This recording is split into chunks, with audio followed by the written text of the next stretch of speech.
Hello guys, apa kabar ya kalian semua? Gue harap kalian baik-baik aja. And welcome to channel Super Kevin.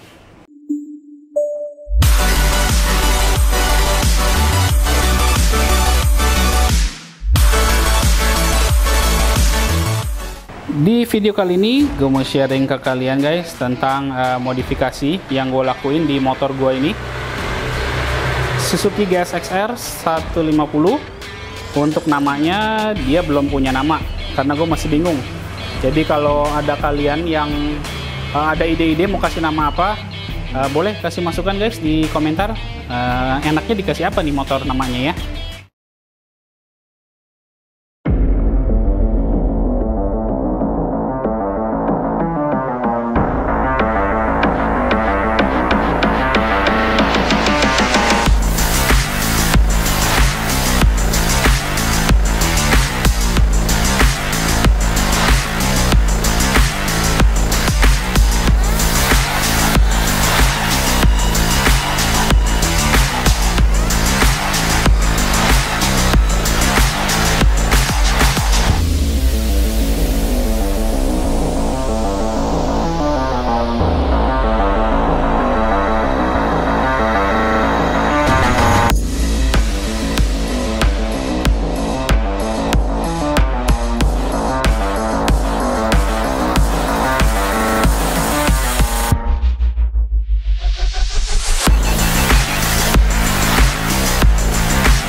Oke, kita mulai sharing aja per bagian. Oh ya, sebelumnya sorry, ini videonya akan berisik karena banyak kendaraan lewat depan rumah. Dan video ini juga mungkin akan panjang karena gue akan sharing ke kalian per bagian itu beserta dengan pemasangannya ya. Maksudnya kalau ada kesulitan apa, ada tips-tips pemasangannya seperti apa, itu juga akan gue sharing ke kalian.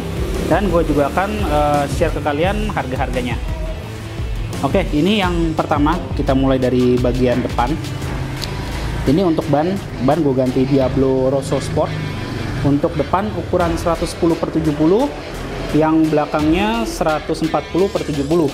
Kenapa gue pilih ban itu? Itu sih gue dapat info dari internet ya guys. Dari yang Asia Race itu kalau nggak salah dibilang kombinasi ukuran ban ini katanya handlingnya paling enak. Tapi ya nggak tahu ya, gue belum pernah coba yang lain, tapi gue ikutin aja. Untuk harganya, ban Pirelli ini dipatok dengan harga Rp1.350.000 sepasang ya, depan belakang. Lalu velg ini masih velg standar, dan ini hanya di repaint aja. Ini velgnya depan belakang hanya di repaint, masih standar, dengan menggunakan warna red satin. Tapi ini di bagian situ udah ada kena itu ya, minyak rem, nanti akan di repaint sekali lagi. Untuk biaya repaintnya ini ada di harga Rp500.000 sepasang, depan sama belakang. Lalu kita mendekat. Untuk disc brake, spakbor sama shock breaker masih standar. Hanya ini kaliper aja diganti. Ini pakai Nissin Samurai warna silver titanium yang 2 piston. Kenapa yang 2 piston? Karena kalau yang 4 piston itu PR-nya banyak. Pertama, dari ininya, master remnya, nanti gue sharing di bagian master rem. Lalu dari kalipernya itu sendiri, dari disc brake-nya itu sendiri, disc brake-nya ini terlalu tipis. Jadi kalau kita pakai kaliper yang 4 piston, brake pad-nya tuh, kampas remnya itu enggak semua permukaannya akan kemakan. Jadi hanya 3/4 aja. Dan artinya kalau menurut gue nanti kalian harus sering-sering cek ya, buka.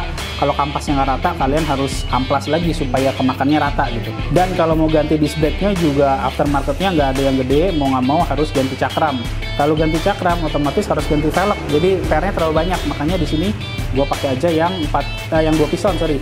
Lagian yang 2 piston ini juga sudah bracketnya udah include Yang untuk Satria atau Gesek ini sama, jadi nggak usah bikin bracket lagi. Dan untuk harganya, Nissin Samurai 2 piston ini ada di harga Rp800.000, itu sudah dapat bracketnya. Dan kampasnya juga udah dapat ya di dalamnya. Lalu ini selang rem depan belakang gue ganti pakai hel yang warnanya biru supaya serasi sama motor. Nah, untuk selang rem ini juga sedikit tricky nih. Ini gue dapat sebenarnya harganya murah, 800.000 sepasang depan belakang. Tapi ternyata itu hanya selang remnya aja, nggak termasuk banjo boltnya. Ya untuk lebih maksimal sih bagusnya banjo boltnya juga diganti. Jadi ini banjo boltnya gue beli lagi. Dan untuk harga banjo boltnya itu satunya 100.000 ya. Jadi di belakang itu pakai 2 buat di master rem dan di kaliper. Di depan juga di master rem, kaliper juga pakai 2, jadi ada 4. Jadi totalnya 400.000 untuk banjo boltnya. Kalau ditotalin biaya untuk mengganti selang rem ini jadinya sedikit lebih mahal, 1.200.000. Lalu ini sen masih standar. Terus yang diganti lagi adalah visor. Nah, visornya ini gue demen banget sama model ini karena sedikit unik ya modelnya. Rata-rata kan pada jenong-jenong gitu doang, ini modelnya rada unik nih. Ini visornya merek Buckscreen, beli di online shop juga. Untuk screen bug ini atau visornya harganya Rp225.000. Oh ya, ini di bawah ada yang ketinggalan guys. Ini juga dipasangin cover radiator yang SGP punya, authorized produknya Suzuki. Dan ini harganya Rp118.000. Kita balik lagi ke atas. Untuk spion masih sama-sama aja. Terus kita ke sebelah sini dulu. Nah, kita ke bagian kokpit. Ini untuk kopling. Untuk kopling juga gue ganti pakai handle RCB. RCB-nya lupa tipe apa, tapi ini hanya tuasnya aja ya. Jadi masternya tetap sama tuh, master koplingnya, hanya levernya aja. Levernya ini harganya 300.000 sepasang ya, dapat kiri kanan. Tapi ini hanya gue pakai sebelahnya aja, karena sebelahnya udah pakai master rem yang lain. Lalu untuk grip ini gue pakai merek Domino original. Dan grip Domino ini harganya Rp300.000. Lalu kita ke master rem dulu deh, kita ngomongin nih, nanti baru ke triple clamp tuh, karena itu banyak PR juga triple clamp. Nah, untuk master rem ini gue pakai RCB S1 yang ukuran pistonnya 14 mili. Modelnya udah radial dan pakai tabung gitu di atas, modelnya keren. Dan master rem ini ada di harga Rp800.000. Dan udah dapat banjo boltnya juga yang ada di dalamnya, ada saklar switch ya buat lampu rem. Jadi lampu rem kalian akan tetap berfungsi. Nah, ini juga kenapa alasannya tadi gue pakai yang kaliper 2 piston, karena master rem ini sebelum gue udah beli duluan, udah pasang duluan. Dan ini gue beli yang hanya ringnya 14 mm ya, pistonnya, ukuran pistonnya maksudnya. Dan kalau kita mau pakai kaliper yang 4 piston, itu piston dari si master remnya itu minimal harus 16 mili diameternya. Sedangkan ini hanya 14, jadi nggak bisa gitu, nggak enak lah, nanti mencetnya harus dalam, tidak maksimal. Makanya akhirnya tetap gue ambil yang 2 piston aja. Lalu ini ada bracket tabungnya. Bracket tabungnya ini pakai WR3. Ini harganya Rp150.000. Lalu di speedometer itu hanya stiker-stiker aja. Stiker itu murah, stiker karbon timbul ya. Itu harusnya satu set di speedometer. Di triple clamp aslinya sama di tutup tangki itu satu set Rp140.000. Nah, ini kita ngomongin ke triple clamp. Nah, ini juga yang PR-nya banyak nih. Sebenarnya triple clamp-nya harganya nggak terlalu mahal ya. Ini kan triple clamp-nya Sharp ya, yang Suzuki Authorized Racing Product, yang mereknya Sharp. Jadi seharusnya plug and play, tapi nyatanya sih nggak terlalu plug and play banget gitu. Jadi ketebalannya dia nih di sini nih, ketebalannya ini sama triple clamp aslinya beda. Triple clamp aslinya lebih tebal, lebih tinggi. Jadi itu fungsinya nanti untuk ngikat si lingkaran besi ini guys. Plat ini nih untuk kunci ini ya, kunci setir. Kunci setirnya nanti dia masuk ke lubang di sana gitu. Nah ini karena beda, jadi harus dipakein ring lagi di bawah ini ya, di bawah triple clamp-nya dikasih ganjalan ring supaya dia lebih ngangkat ke atas. Itu satu PR-nya. Terus setelah gue berhasil pasang, udah ganti semua, itu ada problem juga. Oh ya, sebelumnya ini di sini nggak ada merek ya, karena waktu pertama datang sebenarnya udah ada mereknya dan warnanya nggak seglossy ini. Itu waktu datang ada banyak tanda-tanda guys di sini. Jadi kayak bekas baut, ada 2 buletan, di sini juga ada, terus banyak bocel-bocel gitu. Akhirnya gue bawa ke tukang bubut dan gue minta potong, hilangin kira-kira setebal 0,2 mili kata tukang bubutnya ya. Jadi dibuang lagi tuh semua, dihalusin. Makanya merek Sharp-nya di sini jadi hilang. Nah, baret-baretnya itu nggak cuma di triple clamp nih, di bar stangnya juga tuh, stangnya itu semua baret-baret aluminiumnya. Jadi itu gua bubut juga, tapi ternyata malah jadi nggak bisa ngencang ya, stangnya nggak bisa ke klip dengan kencang. Akhirnya terpaksa harus bikin stang baru. Nah, harga triple clamp-nya ini sebenarnya murah guys. Tadi seperti gue bilang 1.030.000. Terus jadi mahal karena yaitu pemasangannya nggak yang PNP, jadi bikin ring. Terus udah gitu ininya karena jelek baret-baret dibubut, akhirnya ngelos. Akhirnya gue bikin stangnya lagi, dan di stang jepitnya yang bawaannya Suzuki itu ya, di jepitannya tuh kemarin dol guys. Jadi ulir bautnya kemakan, dan itu kejadian sewaktu gua ngelewatin rel kereta api. Jadi sewaktu rel kereta pertama cek gitu, udah mulai nggak enak nih, kok kayaknya kayak goyang nih. Di yang kedua langsung yang ini nih, tapi bukan ini triple clamp ya, di bawahnya si jepitan handle-nya, barnya itu langsung mangga guys, copot, ulirnya kemakan keluar, terus pengok ke depan gitu. Jadi stangnya ke depan. Wah, itu gue ngeri banget. Itu kalau gue lagi kenceng sih udah habis lah, lain cerita itu. Jadi akhirnya stangnya nggak kepake, stang jepitnya, dan ini dikombinasiin sama stang aslinya Suzuki ya, stang bawaannya. Nah ini kan jadi PR lagi nih. Di sini harus ngebubut lagi nih, karena di stang aslinya ada stopper ya, ada pentolan untuk stopper. Ini harus dibor lagi supaya dia masuk. Jadi ini paling makan waktu dan makan biaya nih untuk pemasangannya nih. Padahal harganya murah tadi, hanya 1.030.000. Lalu ini juga diganti preload B-Pro. Jadi aslinya dicabut, dipasang ini. Dan ini harganya gue beli Rp275.000 sepasang. Lalu kita kemana lagi ya? Ini mah hanya stiker bikinan di gripnya itu ya, tank grip. Terus kita ke knalpot deh. Knalpot ini gue pakai gabungan nih guys. Jadi lehernya itu pakai leher R9 yang H2 stainless steel. Lalu untuk silencernya pakai lokalan aja, mereknya Smoke Muffler. Dan ini keren juga nih, Smoke Muffler ini buatannya cukup rapi. Dan karbonnya itu yang di body itu hanya tempelan, ini hanya tempelan nih. Tapi yang di ujungnya itu, nih lebih jelas ya, kalian bisa lihat.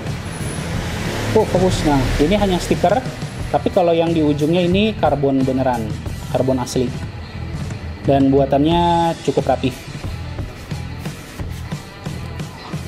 Untuk knalpot ini feedernya itu kemarin gue beli Rp600.000 yang R9 H2 stainless steel, Rp600.000. Lalu Untuk silencernya 1 juta rupiah. Jadi total knalpot 1.600.000 rupiah. Lalu kita ngomongin ke ini, footstep underbone. Nah, footstep underbone ini gue pakai merek Bipro. Tadinya mau cari yang RCB, tapi susah banget nyarinya, nggak dapat. Banyak yang kosong, yang mungkin yang ready pun ada, tapi harganya udah nggak masuk akal. Jadi udahlah ambil Bipro aja. Ini juga bentuknya keren. Untuk underbone Bipro ini juga plug and play. Ini ada di harga 1.100.000 rupiah. Dan untuk master rem belakangnya masih pakai yang standar, masih pakai tabung. Ini dibikinin bracket aja gitu.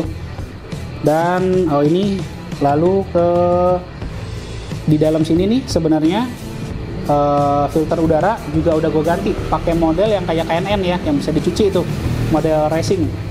Itu mereknya TK, harganya 200.000 rupiah. Lalu ini jalu paddock pakai merek RCB, itu mah murah, hanya 85.000 rupiah. Disc brake belakang masih standar, terus kalipernya juga masih kaliper standar, belum diganti. Terus naik ke atas, ini pakai cover single seat. Cover single seatnya pakai yang genuine produknya Suzuki. Jadi catnya itu finishingnya benar-benar mulus banget, halus sekali. Dan ini harganya 535.000 rupiah. Terus kita balik ke sisi sebelahnya. Wah, ini angle-nya rada susah, mungkin motornya gue balik dulu ya. Oh ya, sebelum dibalik, ini gue sharing juga lagi ke kalian guys, suara knalpotnya yang terakhir. Jadi knalpotnya ini hanya pakai silencer, hanya pakai DB killer yang di dalam, di leher, yang modelnya honeycomb. Dan ini glass wool-nya udah gue ganti, pakai glass wool CLD, 4 glass wool ya di dalam muffler ini. Suaranya jadi seperti ini guys.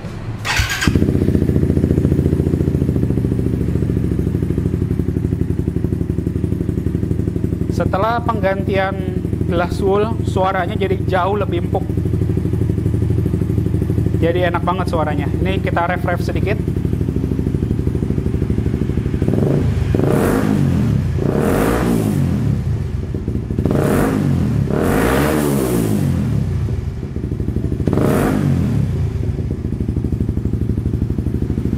Nah, seperti itu kira-kira suaranya. Sekarang kita balik motornya dulu. Lalu kita bahas ngomongin ini guys, shock breaker. Shock breaker ini gue pakai shock breaker YSS yang G series YSS-nya, warna merah ulirnya ya. Tadinya juga pengennya sih sebenarnya RCB juga gitu satu set, karena di RCB itu kan ada settingan buat reboundnya ya. Kalau ini nggak ada, dia hanya settingan preload springnya aja yang bisa disetting, bisa dikencengin atau dikerasin atau diempukin gitu. Tapi RCB itu nyarinya susah banget, udah beli dan dikembalin lagi sama sellernya karena barangnya kosong, terus adanya barang reject, jadi udahlah ambil aja YSS. Dan ini harganya 1.750.000 rupiah, dan itu udah full, dapat bracketnya tuh yang hitam itu sama bracket tabungnya, itu semua dapat. Lalu kita ke bagian roda bawah.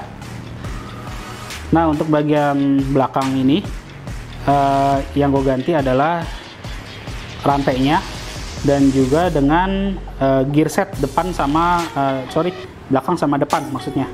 Nah, ini untuk rantai sama gear set gue pakai semuanya merek Triple S SSS.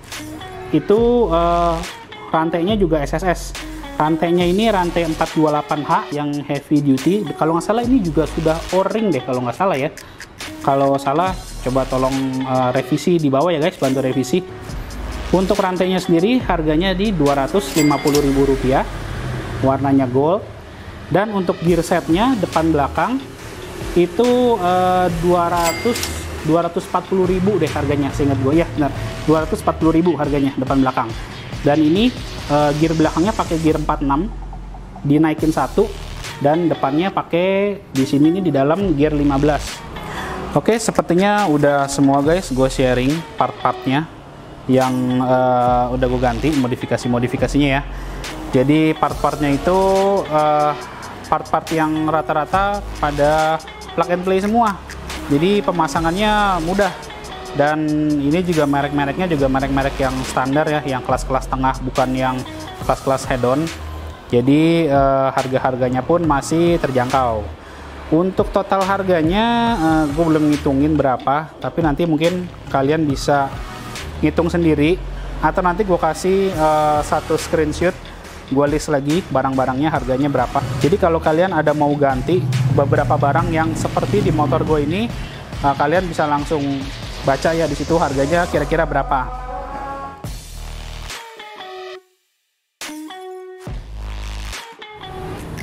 Jadi sekian dulu video sharing part-part modifikasi dari Suzuki GSX-R 150 ini. Thank you banget buat waktu kalian yang udah nyaksin video ini dari awal sampai habis. Mohon maaf jika ada salah-salah kata atau istilah. Komen aja di bawah, tolong dikoreksi.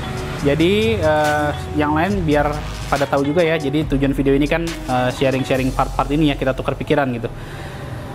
Jika kalian suka dengan video ini, please klik like, share juga di akun sosial media kalian, dan akhir kata, Super Kevin, ciao.